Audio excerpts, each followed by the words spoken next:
Okay, today I'm going to talk about how to get the most out of a new Apple Watch and just cover off a few do's and don'ts in terms of picking up new apps.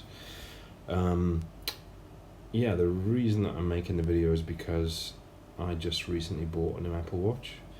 It was quite expensive, and I thought, well, just like with all new phones, it comes loaded with almost no apps that make your life any better. So I thought, well, okay, let's try and make the most out of this expensive purchase so that I can justify the cost to my wife.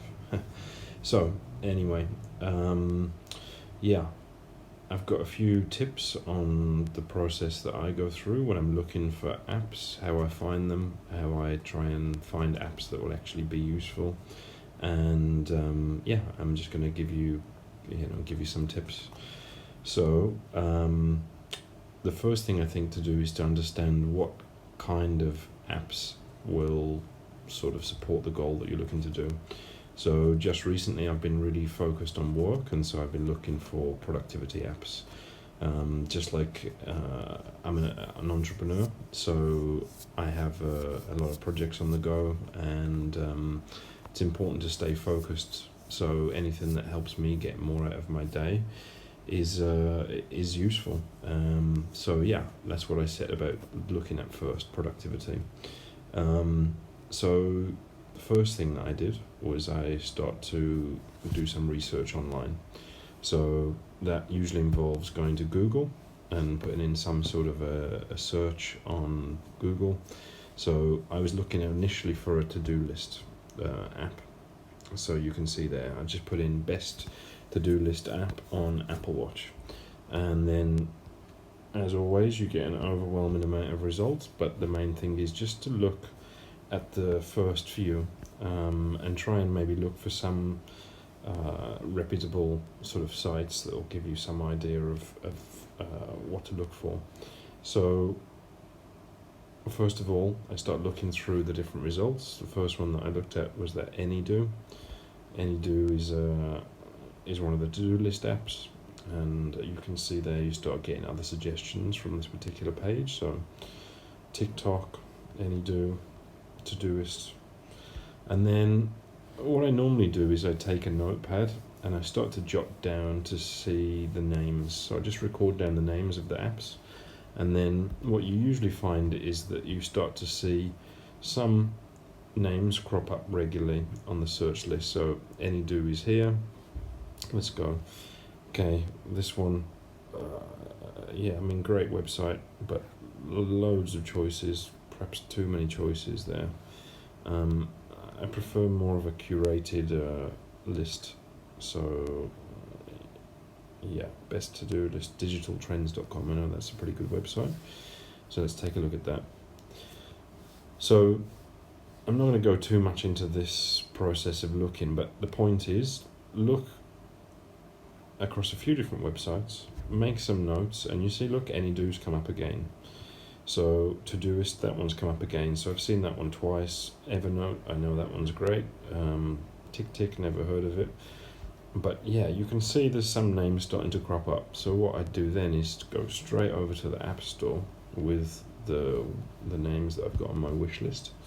And then, let's type in AnyDo. So I'm looking at AnyDo. Is that the name? Hold on, let's go back. What was it called?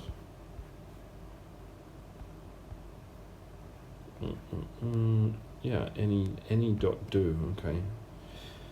So that's a bit of a glitch. You're looking on the App Store, and when you put in AnyDo, it doesn't actually come up with the app name. So any.do. Surely this comes up. Okay, I think it must be this one here. So the name is not particularly clear. Okay, reminders and to-do list. Okay, so you can see now, I think we found the app, although it's not named in a way that would be recognizable. So I'll start to look at the number of reviews. So we've got 4.5 review score. That's good. The other thing that's important is to see what devices the app is supported on, because the beauty of the Apple suite is that everything integrates really well between each of your devices. So for me, it's important that if I'm using an app on my watch, then it will also work on my phone and on my iPad. And then, check out the previews here, look at the screens, the screenshots you can see here. Yeah, you get some idea of what the app looks like. Yeah, usually take a quick look at these and see, okay, it's got some features that might be useful. Yeah, look, here's what it looks like on the watch. I mean, this is the focus, right? So because I'm looking for the best watch app, because I really want to use my watch, I'd probably say this is the place that I would look at first and foremost, and then work backwards to the iPad and the iPhone. And then, I might take a quick look at the features lists, see if there's anything that sort of stands out there. If there's a standout feature, I'll probably jot it down as well and just say, okay, that sounds like a game changer. Reviews. Normally, I look for a score of at least 4.5 upwards. If it's got less than that, then I think that means that it might be good, but it's not great. And you're always looking for great whenever you're looking for a new app.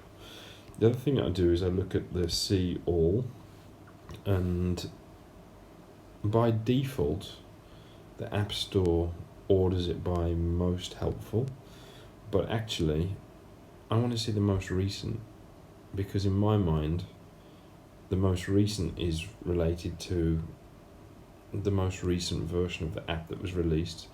So it's all well and good seeing most helpful, but you can see that often most helpful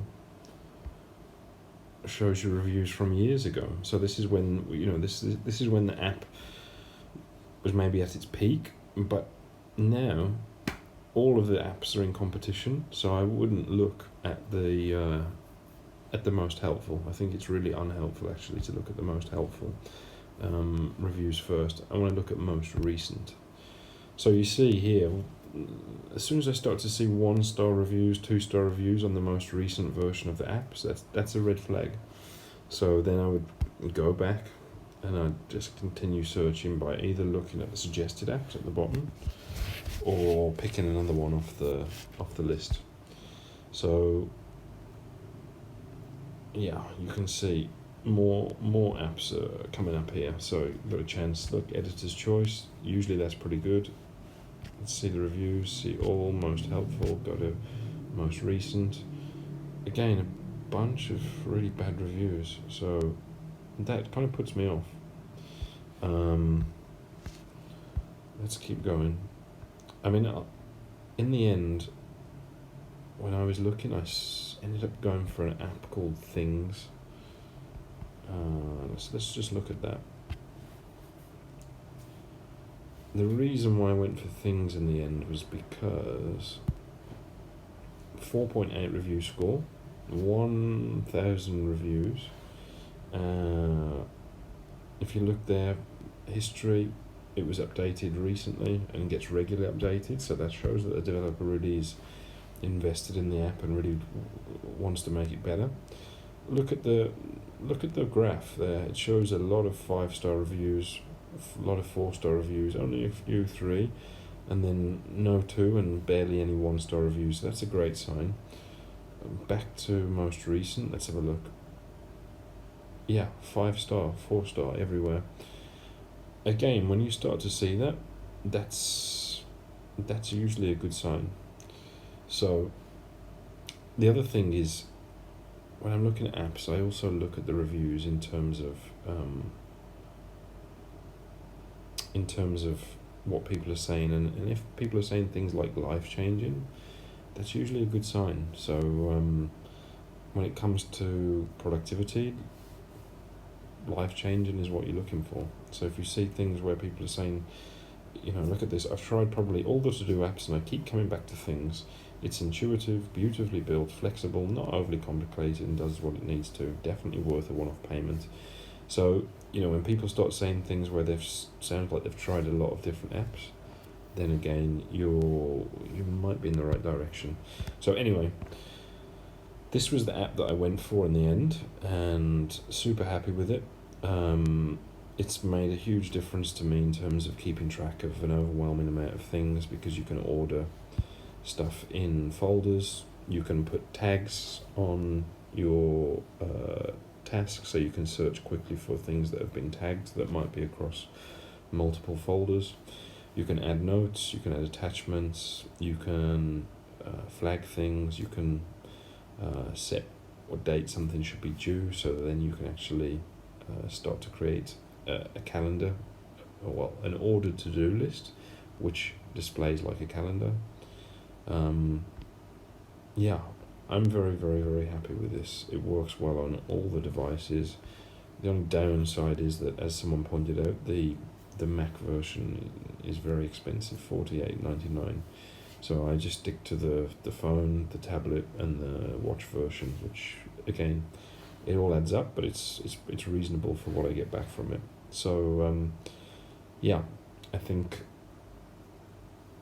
yeah, that's not such a short video, but that's how I found a good to-do list app. And I just say that don't be afraid to spend money on new apps, even if you have to purchase 2, maybe even 3, and then you figure out which one's the best. If it's truly a good productivity app, then an investment of a few dollars is going to pay itself back really quickly. So I would not download too many apps, maybe just download 2 or 3 of what look like the best ones, put them into a folder called Quarantine. Make sure that those apps are tested, so check them, use them. You'll quickly start to get a feel for which one is good in terms of the user interface, and